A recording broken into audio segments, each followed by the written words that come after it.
Good afternoon, everyone. How are we doing so far? Great.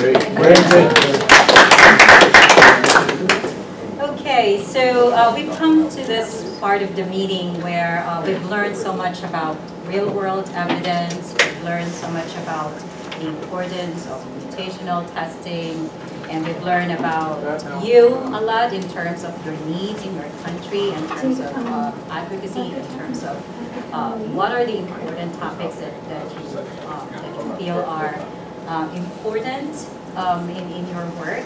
So just to tag along the real-world evidence that our great panel today spoke about,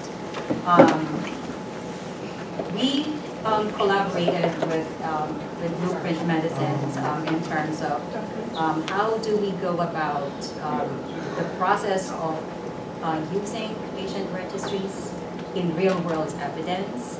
But before we dig deep into this, I'd like to introduce Felina Lee from Blueprint Medicines, and she will tell us more about this project. Great, thanks, Michelle. My name is Felina. I work at Blueprint Medicines. For those of you who may not be familiar, our company is about 6 years old. We're a small biotech company based in Cambridge, Massachusetts. If any of you happen to be in the Cambridge area, please do feel free to reach out. And if you would like to come and meet more of the Blueprint team and see our labs, please do reach out. It's an open invitation. It is really exciting and humbling to be here and learning from all of you. I found the real-world evidence panel extremely energizing.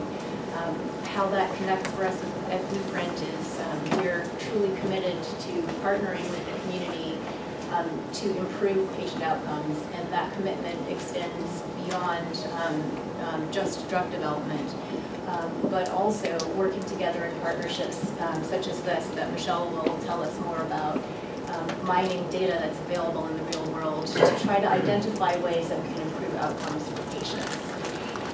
This is very I think real-world evidence is a great example of that not only can it help us inform our own clinical development program, but it can help us point to things such as mutational testing that can be actioned on today with data that we already have in place. So I think the last thing I'll say is it has truly been an absolute pleasure.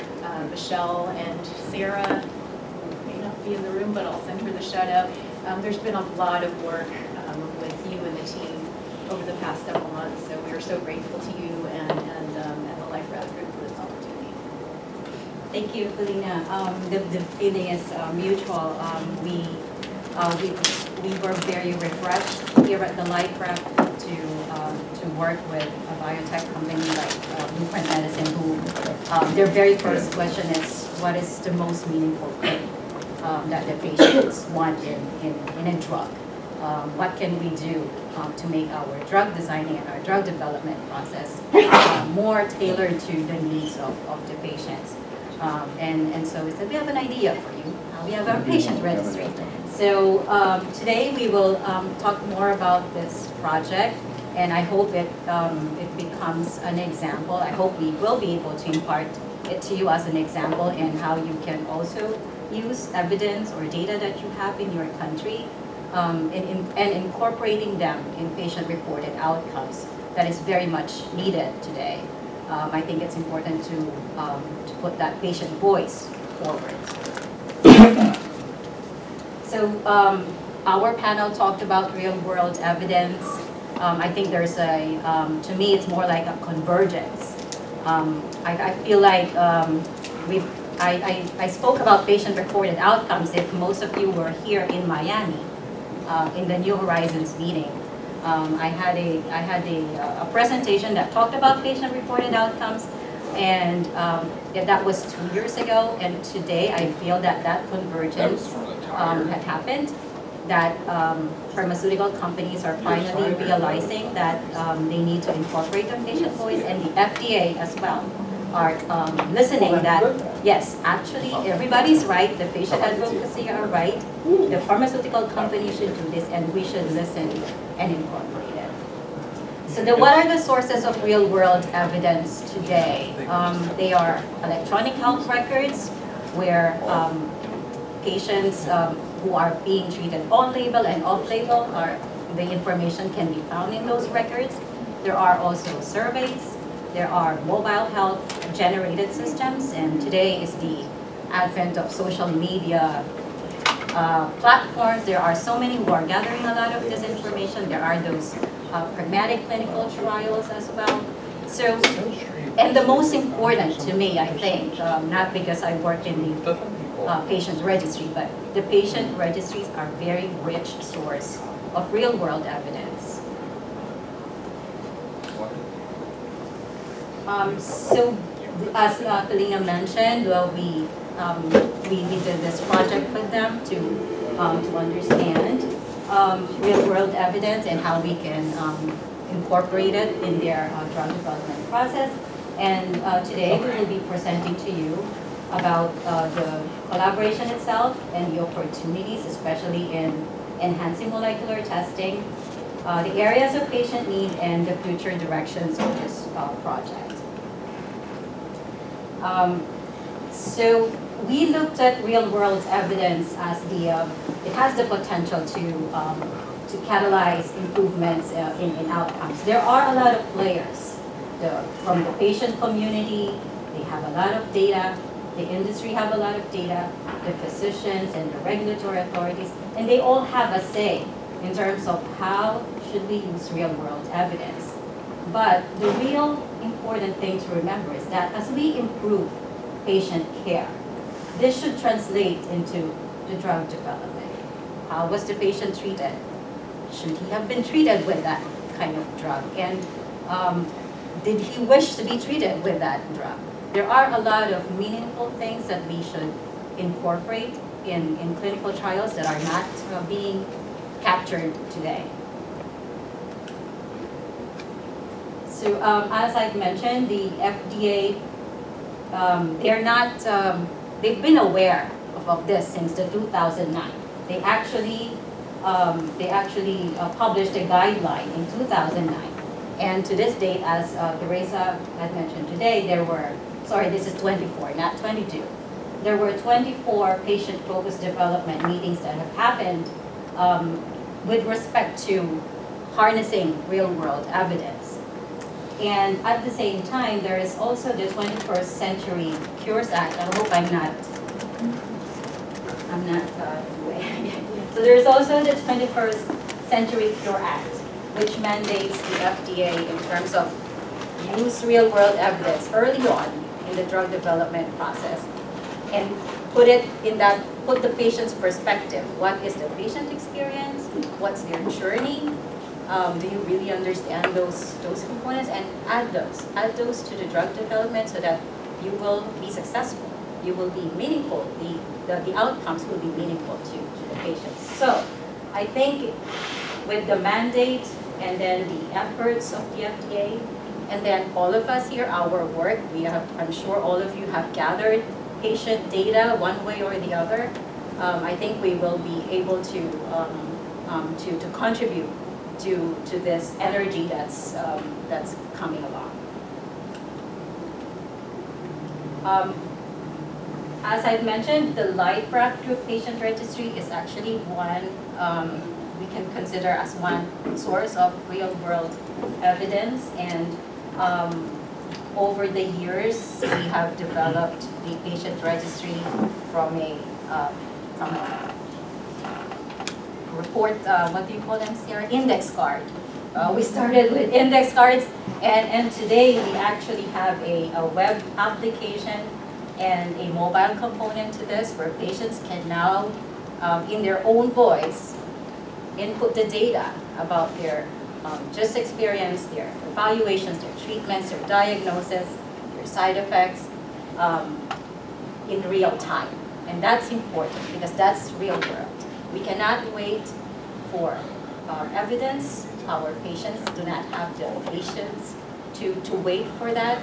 So I think it's important that we put it back in their hands. When they put in their data, they see an output. They see they can compare themselves to what is going on across the GIST population. And that is one of our goals. We want to improve the disease understanding in the patient level and also accelerate research.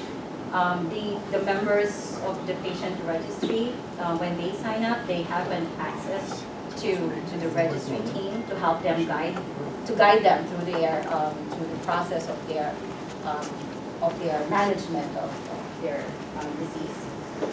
There's also an ability to educate and train them because there are graphs there that explains to them what is the importance of knowing your risk of recurrence, what is the importance of knowing your mutation, and there are many things that patients that we give to the patients in this registry. So in this collaboration with Blueprint Medicine, we included 1,709 total patients in the study. We looked at the patients who, from those who have single tumor and then progressed, and also those who were metastatic at diagnosis, and that cohort is 1,089. And this number represents about 67 countries, and the average duration of follow-up was 64 months, and the patients who are alive as of September 22, 1,061. And this is just to show you the countries that we've reached in this patient registry, and we are actually getting more patients because it is now in a mobile device. So for a lot of patients who are in a very far countries, but they don't have computers, but they have mobile devices, then they are able to input the information. The collaboration with Blueprint Medicine, the key project goals were to enhance understanding of real-world treatment of GIST, to identify areas of collaboration to support patient empowerment, and to support the Blueprint Medicine 285 drug development program. And these are the members of our team. From the Blueprint side, we have Lena, who's here, Teggy, Tanya, Dea, and Jem, and the Life Raft Group side. You know these people. And Dr. Trent is also our academic partner.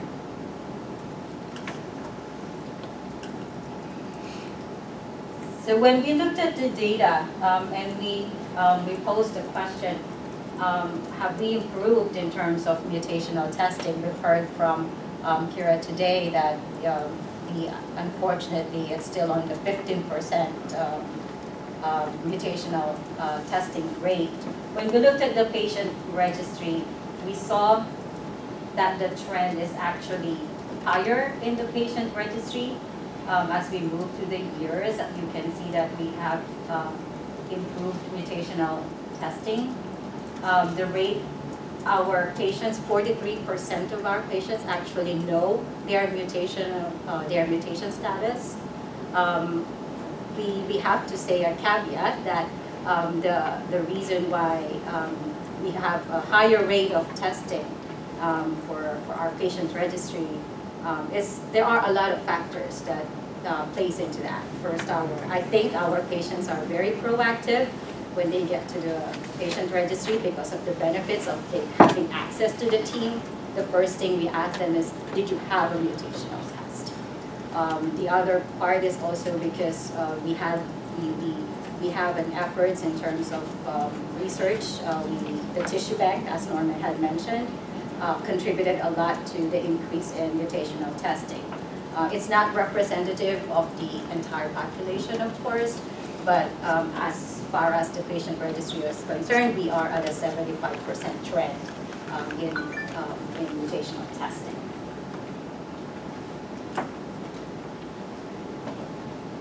Although we have increased that, although we have a 43% testing in our mutational testing, rate in our patient registry, there's still a lot of opportunities to educate patients about mutational testing, because there's still a significant portion of the patients who do not know their mutation versus those who know their mutation.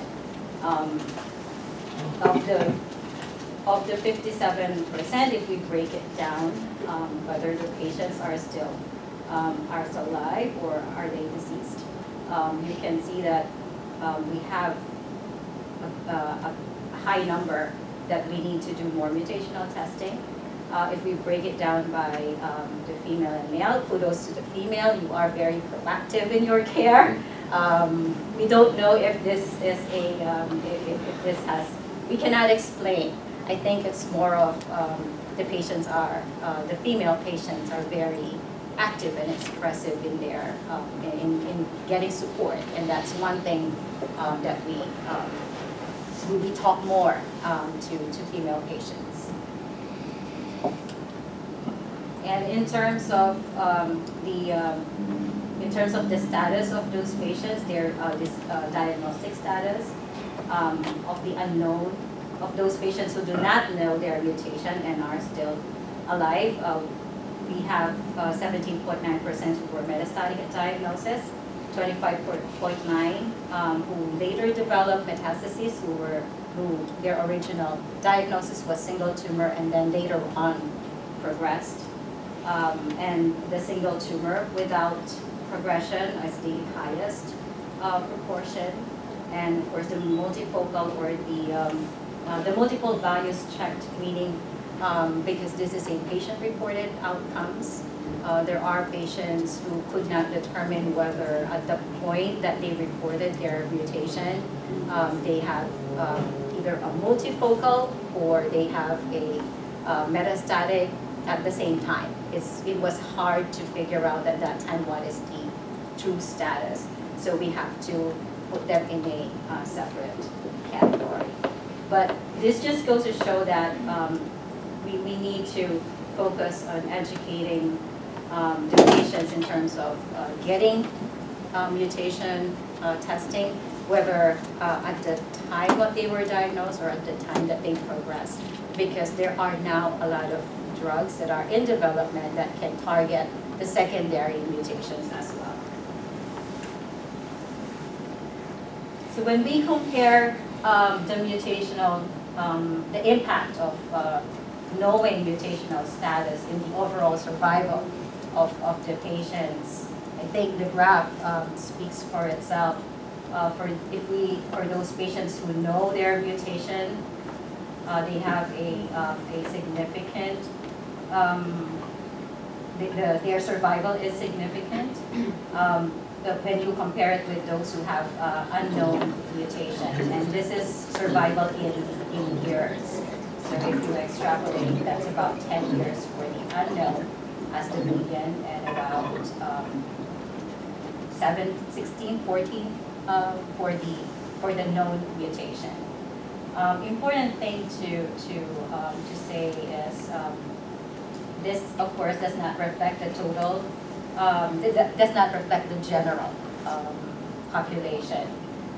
There are a variety of factors that may confound this data, and we are actually digging deeper into the registry to find out what are those factors that contributes to this difference in the curve.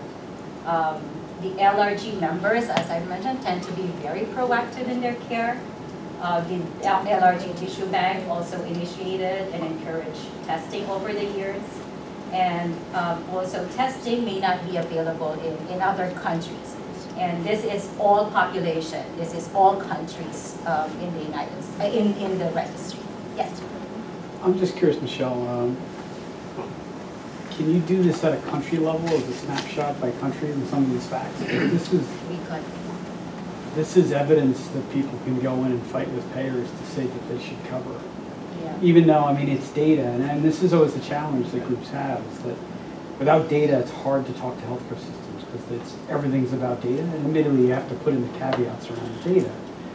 But you have a population here that's both getting benefit from being part of LRG, and you're showing clearly they both have access, but the group that doesn't get to LRG, but the group that doesn't get mutational testing has a much poorer outcome. Yeah. And I know there's a million Right. little things in the bottom, but it's still an argument that you can make that's based on data instead of going in there and saying you should just do this. Right. If you just let me go back to these countries, if you can see, although we have a wide reach, these are the countries that have a higher number of patients who join in our registry. It's going to be hard to tease out the smaller ones, but for the big ones, we can. But this also doesn't mean that we cannot in the future, if we all work together and bring our data together, and then we increase the ends, then we will be able to give you meaningful data for your country. Yes, David. So I don't want to start taking too many pot shots at that data. It's impressive, but one thing I worry about is the factor of the year of diagnosis. I mean, if you're including patients back to the year of dot, they didn't get mutational testing. Right. And they weren't treated very well either. Right. So can you censor it and just look at patients diagnosed in the past few years, for example? We've actually done a lot of work in this collaboration, and we will actually publish them. One of the factors that you mentioned, David, will actually be in that, because we actually have that same question. All of us in the team, we had that same question. How about those prior to the year where mutational testing was not widely available?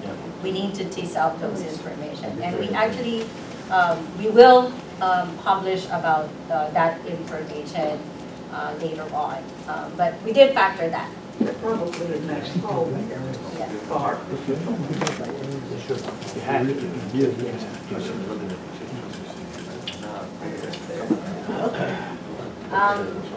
So the areas of patient need continues. As we looked into the patient treatment journey, I think one of the things, not because I worked in the registry, but I was thinking about why was the registry a powerful tool in terms of looking into the patient journey. I think one factor was that we are looking back 15 years of treatment, 16 years of treatment, and we are comparing the journeys of those patients and simulating some of them in a way that, what if they all started in 2001? What if they all started in the year that there is a second line or a third line treatment?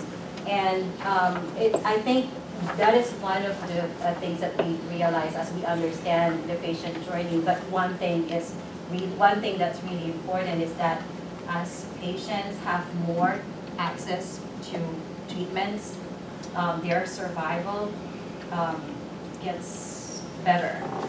We increase their survival if we have more choices for them, if they have more drugs that they will be able to take once they become metastatic or once their disease progressed. And that's one important thing that we discovered as we looked into the patient treatment journey. And one thing that we have to consider when we did this was that we have to compare them by treatment lines, because not every patient took the drug at the same year. There are patients who, before the drug was even approved, they were taking it prior to that, years prior to the clinical trials. And if we looked into the clinical trials data, that it doesn't say that that picture. It doesn't tell that picture. So just to also give you that treatment journey of those patients, as you can see, patients, there were a lot of therapies that were available for the patients depending on their treatment line. This is the diversity of medications that patients took. Of course, as they go on the fourth line of treatment, you can see it's like the wild west of finding that treatment and that medication. I think it's important to understand what patient went through as they take all these medications at those certain line of treatments. So when we compare those medications, if we compare those medications and what is their impact in the overall survival of the patients. So this is overall survival in months from the start of treatment, and these are all patients with metastatic disease at diagnosis, and those with single tumors who develop metastases at a later time. And we have to compare the US only patients because we understand that in some countries the treatments were not available. So it's not fair to compare. And this includes any or all drugs in the referenced treatment lines. As just going back, as you can see, there are all others in the line of treatments. So we have to include them, include those benefits that patients have in those medications at the treatment line. So this is 1M, most likely, or probably I would say 90% Gleevec. The second line, the third line, and the fourth line.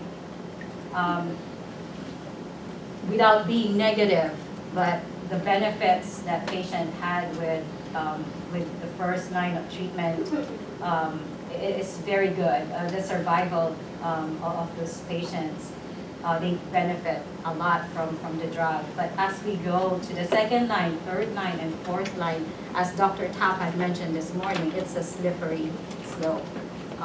Once the patients fail imatinib, it's hard to find the next treatment that would give them the same benefit, or at least come close to that, to the survival benefit of imatinib.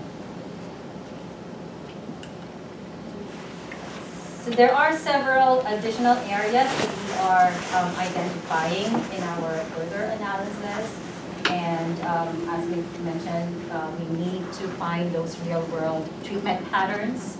I think that's important, not just for Blueprint Medicine, but for all drug companies as they design treatments for our patients. We need to determine the key factors that impacts just patients' quality of life. Understanding the burden of disease is important. We may have all the drugs, but if the patients cannot take those drugs, then it's going to be meaningless. We have to understand the side effects and the reasons for discontinuation. A lot of our patients, they may not comply to the drug, or they may fail the drug only because the symptoms and the side effects are not being managed. It's because they're not written in the original label of the drug. Because the management of drug is different when the patient is sent home with the prescription and they manage it on their own. When patients are in hospitals and having IV infusions, they are being managed there.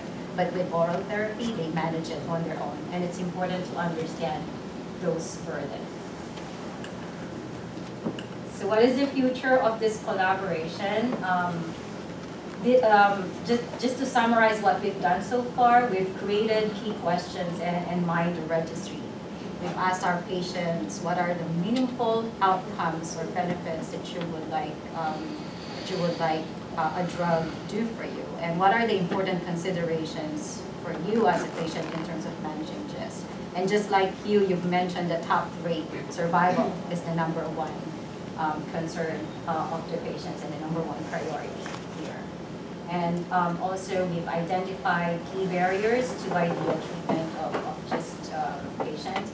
And in the last quarter of this year, we will finalize the data extraction, and we will disseminate this through publications.